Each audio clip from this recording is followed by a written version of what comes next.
Yang saya hormati serta seluruh peserta Munas ke-11 KAHMI. Alhamdulillah, ini suasananya seperti suasana Kongres HMI. Tapi sebelum kita bicara lebih jauh, tadi gambar terakhir menggambarkan suasana Palu 4 tahun yang lalu, ketika tsunami, ketika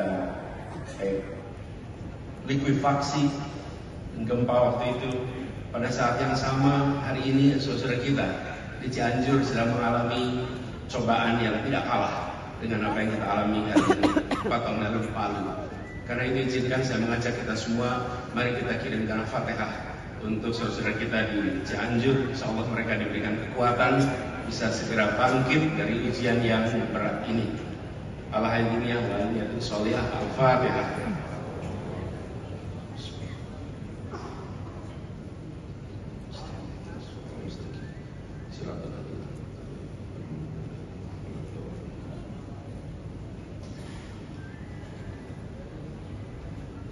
Terima kasih Kanda, Yunda, dan seluruh peserta Munas yang saya hormati.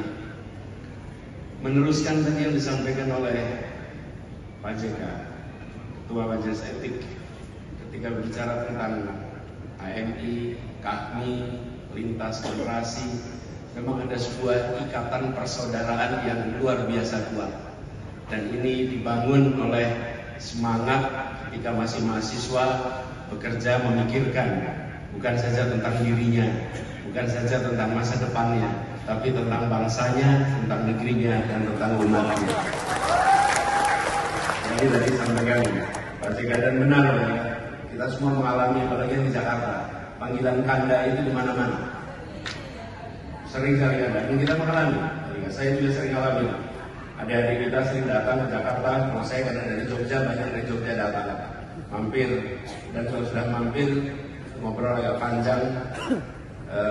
Saya ingat biasanya beberapa kali, dan sering ada pengalaman unik. Gimana? Misalnya gini, alhamdulillah Kanda, sekarang saya sudah lulus Kanda, sudah ke Jakarta. Oh, alhamdulillah, syukurlah sudah selesai. Sekarang apa kegiatannya? Alhamdulillah, usaha. Syukurlah sudah bisa usaha. Memang kita perlu banyak pengusaha. Bidangnya apa? Ya usahakanlah Bang. Itu usahanya kalau diusahakanlah Bang. Jadi keterampilan negosiasi, persuasi di HMI itu luar biasa manfaat. Dan apalagi kalau keterampilan mengelola forum luar biasa. Nah, kita semua tumbuh besar di dalam sebuah tradisi intelektual, tukar pikiran, dan itu bagian dari pengalaman. Karena itu saya ingin meneruskan apa yang tadi disampaikan. Tadi sejalan dengan tadi yang coba dipikirkan tentang bagaimana kita ke depan. Menurut saya salah satu hal penting di KAHMI adalah bagaimana peran kecendekiawanan KAHMI kembali ditingkatkan. Ini adalah sebuah tanggung jawab yang tidak kecil. Bagaimana kita semua merasakan keterdidikan yang luar biasa. Apalagi generasi awal, seperti tadi disampaikan Pak Yusuf Kala, masuk HMI tahun 60, itu adalah generasi awal yang mendapatkan pendidikan dari kalangan santri, kalangan latar keluarga muslim yang pada waktu itu masih minim. Karena SMA masih terbatas. Negeri ini membangun SMA tahun 50-an.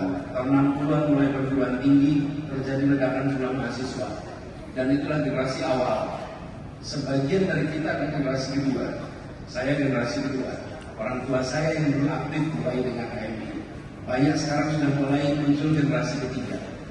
Dan ini adalah sebuah organisasi yang sudah akan berisikan orang-orang yang sudah menikmati pendidikan tinggi sebagai eskalator sosial ekonomi. Mereka yang masuk pendidikan tinggi terbawa di dalam proses eskalator sosial ekonomi, naik secara sosial ekonomi, naik secara peran, dan kemudian memiliki peran yang besar di Republik ini. Hari ini kalau kita melihat kami seperti sekarang berkumpul, ada yang di pemerintahan, ada yang punya usaha, ada yang di kampus, di semua sektor.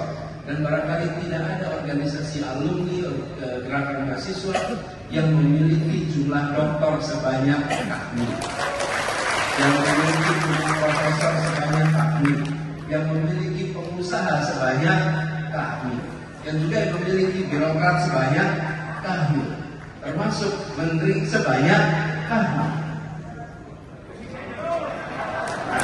Tinggal itu satu lagi, Pak Pres sudah tinggal berikutnya, ya. Tapi artinya ini berkumpul mereka-mereka kita semua yang sudah merasakan manfaat pendidikan ini, manfaat ilmu pengetahuan. Karena itu ke depan negara akan maju, bangsa akan maju kalau kita tengok dari berbagai tempat. Minimal 3 hal menjadi pegangan, dan ini bekal kita di KPU. 1.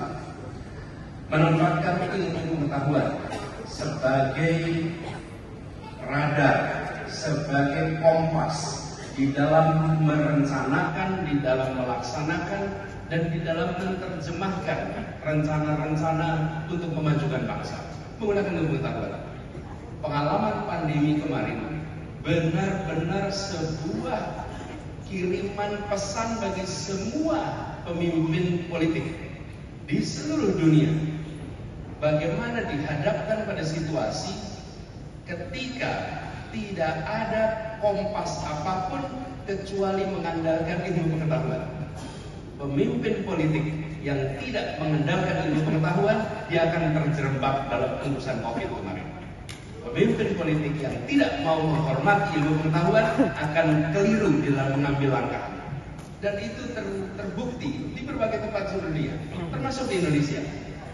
Kami di Jakarta termasuk yang dari awal bilang, kita harus menggunakan ilmu pengetahuan, kita harus dengarkan para ahli epidemiologi, dan kita harus transparan dalam semua urusan. Jangan ada yang tutup-tutupi. Karena pengalaman pandemi kemarin memberikan pesan kepada semua yang berada di kepemimpinan. Percaya pada ilmu pengetahuan, percaya pada ilmuwan, dan yang kedua, bangun trust, kepercayaan. Dan ini mutlak diperlukan untuk berjalan ke depan. Sebuah masyarakat dengan tingkat kepercayaan yang tinggi, otomatis transaction cost akan langsung turun.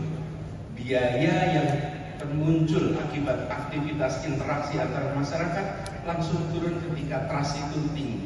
Dan trust nomor 1 adalah trust pada pemerintah, pada membawa arah kepemimpinan.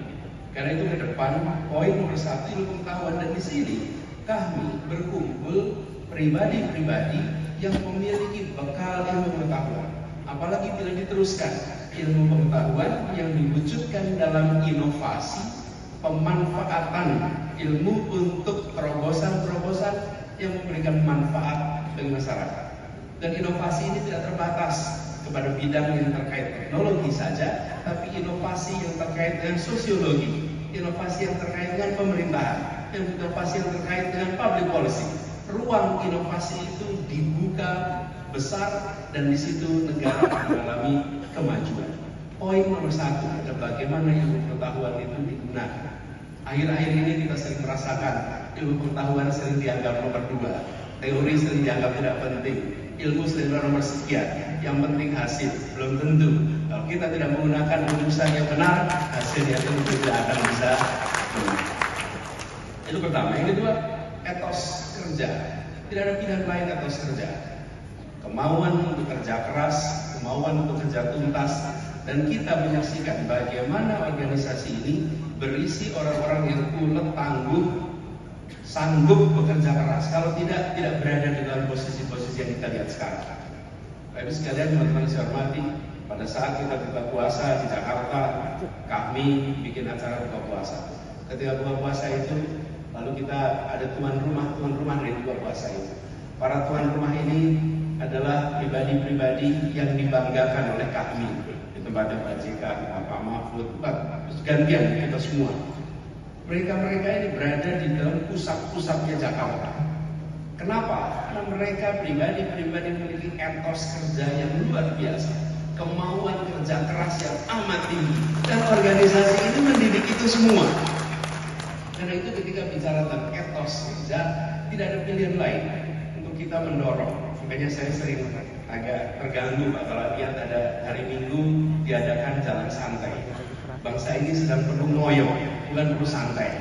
Harusnya jalan santai, tapi jalan ngoyo, jalan kerja keras, etos ya. Dan kemarin Piala Dunia juga menunjukkan bagaimana Jepang dengan etosnya, bagaimana Saudi dengan etosnya. Sanggup untuk bisa bangkit. Etos kerja yang luar biasa. Yang ketiga, kita bicara tentang etika. Bagaimana etika publik ini dijaga, kepatutan publik ini dijaga. Etika ini bukan soal salah dan benar secara hukum, tapi patut dan tidak. Dan kita menyaksikan bangsa-bangsa yang maju, negara yang maju menjaga yang disebut sebagai kepatutan, etika di dalam masyarakat. Kami, HMI, memiliki stok pengalaman yang begitu banyak di dalam menjaga etika ini. Karena itulah kalau kita bicara tentang ke depan, tengok ke belakang. Tengoklah para pendiri republik ini. Kalau kita menengok pendiri-pendiri republik ini, rasanya seperti menengok jajaran Kahmi di masa itu. Waktu itu belum ada Kahmi, karena HMI baru ada tahun 47. Siapa mereka ini? Para alumni Jong Islami Tempon, para alumni berbagai organisasi. Mereka adalah pribadi yang satu, punya fondasi agama, fondasi Islam yang kuat. Yang kedua, mereka terbuka pemikirannya dengan gagasan-gagasan dari ilmu pengetahuan yang beredar di masanya. Mereka memiliki etos kerja yang luar biasa. Mereka tidak pernah jera, baru-baru pun harus menghadapi tantangan kolonialisme yang luar biasa. Dan mereka menjaga etika publik dengan amat tinggi. Founding fathers kita mendirikan republik ini dengan membawa ilmu, membawa etos kerja, dan membawa etika publik yang kemudian mereka wujudkan dalam bentuk pendirian republik ini. Muncul dokumen yang disebut sebagai pembukaan Undang-Undang Dasar 45, disebut sebagai Piagam Jakarta. Siapapun yang membaca dokumen itu pasti mereka akan bilang di sini ada intisari sebuah pergolakan perlawanan oleh pembukaan Undang-Undang Dasar 45 kita. Ini semua memberikan kepada kita pelajaran hikmah ke depan. Saya rasa di kami kita punya PR yang cukup besar di sini. Kedepannya siapapun yang nanti bertugas di republik ini perlu secara serius menempatkan 3 hal tadi menjadi bahan untuk perjalanan ke depan. Dan tujuannya apa? Tujuannya seperti tadi disampaikan oleh Pak Mahfud. Republik ini didirikan untuk menghadirkan keadilan sosial bagi seluruh rakyat Indonesia. Keadilan itulah yang menjadi tujuan utamanya. Tanpa ada keadilan, maka semua urusan lewat. Tidak ada persatuan dalam ketimpangan. Persatuan akan muncul bila ada rasa keadilan. Tidak akan ada perasaan kebersamaan, kedamaian jika tidak ada rasa keadilan. Dan kedamaian itu tidak ditandai dengan tiadanya kekerasan. Kedamaian itu tidak ditandai dengan tiadanya konflik. Kedamaian itu ditandai dengan hadirnya rasa keadilan. Itulah yang akan bisa menghadirkan rasa kedamaian yang hakiki. Jadi ketika kita berbicara tentang Sulawesi Tengah yang tenang dan damai, maka menjaga Sulawesi Tengah untuk tenang dan damai, menjaga Indonesia tenang dan damai, bukan dengan menghadirkan aparat keamanan yang membuat semuanya merasa khawatir untuk bergerak, tapi dengan menghadirkan rasa keadilan sosial bagi semuanya. Disitulah kemudian pegangan kita. Dan untuk menghadirkan rasa keadilan sosial harus ada inovasi, harus ada terobosan. Dan terobosan itu tidak selalu berbentuk teknologi inovasi itu. Kalau boleh saya cerita sedikit yang kami alami di Jakarta. Di Jakarta ini, sekalian kita punya kasus banyak sekali soal tanah. Ada rakyat kecil yang tinggal di tanah-tanah yang statusnya milik BUMN. BUMN banyak sekali di Jakarta, ratusan kampung berada di tanah-tanah BUMN. Apa yang terjadi pada mereka? Mereka tinggal tanah BUMN, lalu otomatis tidak punya status tanahnya, sengketa statusnya. Di sisi lain, mereka tidak punya IMB, karena tidak punya IMB tidak bisa masuk listrik, tidak bisa masuk air, tidak masuk izin usaha dan lain-lain. Kita dalam situasi menyaksikan ini sesuatu yang salah. Apakah BUMN tanahnya di situ beli dari rakyat? Tidak. BUMN ini tanahnya dapat dari perusahaan milik Belanda yang dinasionalisasi. Perusahaan milik Belanda dapat tanah dari mana? Ya mereka datang digarisin saja tanah itu, dijadikan itu sebagai milik perusahaan Belanda. Tapi pencatatannya dipindahkan menjadi pencatatan aset milik BUMN. Kami di Pemprov dalam situasi begini, ini didiamkan tidak akan pernah selesai. Kalau kita bisa inovasi bukan dalam inovasi teknologi, tapi inovasi policy. Apa yang dilakukan? Kita buatkan yang namanya IMB kolektif. 1 RT, 1 IMB. Belum pernah ada di Indonesia. 1 RT, 1 RW, 1 IMB. Ada. Tapi dengan 1 IMB itu, kita katakan bahwa urusan status tanah biarlah diselesaikan di pengadilan. Tapi jangan sampai mereka yang kecil tidak punya IMB sehingga tidak punya listrik, tidak punya air minum, tidak punya akses untuk kredit, tidak punya akses kepada perbankan izin usaha dan lain-lain. Begitu dapat IMB, langsung mereka dapat semua kesempatan yang setara dengan yang lain. Kenapa inovasi itu dilakukan? Karena kita melihat di kota itu yang besar tambah besar, tapi yang kecil berdekade-dekade tetap kecil. Tugas negara hadir untuk memberikan terobosan agar yang kecil tumbuh menjadi besar dan yang besar tetap bisa besar. Jadi saya ingin sampaikan bahwa inovasi itu banyak uang, dan ketika keadilan sosial itu ada di dalam benak kita dan dalam setiap urusan kita tempelkan apakah keadilan sosial muncul di dalam urusan itu, apakah keadilan sosial muncul dalam urusan itu. Kami khawatir bila itu tidak dikerjakan, maka keadilan sosial itu aja menjadi teks yang dibaca berulang-ulang setiap upacara tapi tidak diwujudkan dalam keseharian pengambilan keputusan. Nah, inilah sebabnya kita ikhtiarkan sama-sama. Jadi kami berharap mudah-mudahan di KAHMI ini ada keseriusan kita untuk meningkatkan peran kecendekiawanan, menunjukkan etos kerja yang tinggi dan etika publik yang tinggi. Dan ketika sampai pada etika publik, ini adalah sebuah munas. Di munas ini berkumpul semua unsur. Saya rasa hanya ada HMI, yang di seluruh partai ada HMI. Di seluruh bidang ada HMI. Dan ketika berkumpul, latar belakangnya boleh beda-beda. Dan latar belakang tidak bisa dipersatukan. Tapi semua berkumpul untuk kemajuan kami, untuk kontribusi kami bagi Indonesia dan bagi umat Islam. Karena itu, insya Allah nanti ini akan menjadi contoh bagaimana sebuah munas dengan bercirikan akhlak yang mulia. Bagaimana perbedaan pandangan dibicarakan dengan kematangan.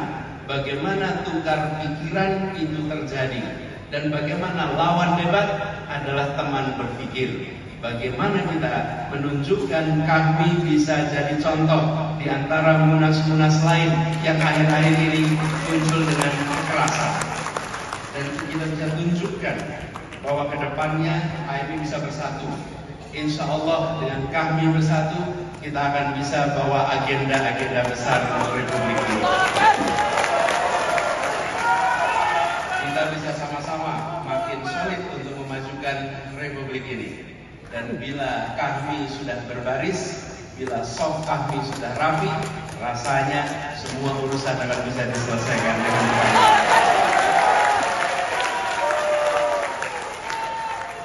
Semoga dengan munas ini nanti tuntas, kepemimpinan baru mencerminkan variasi yang lengkap yang ada di kami.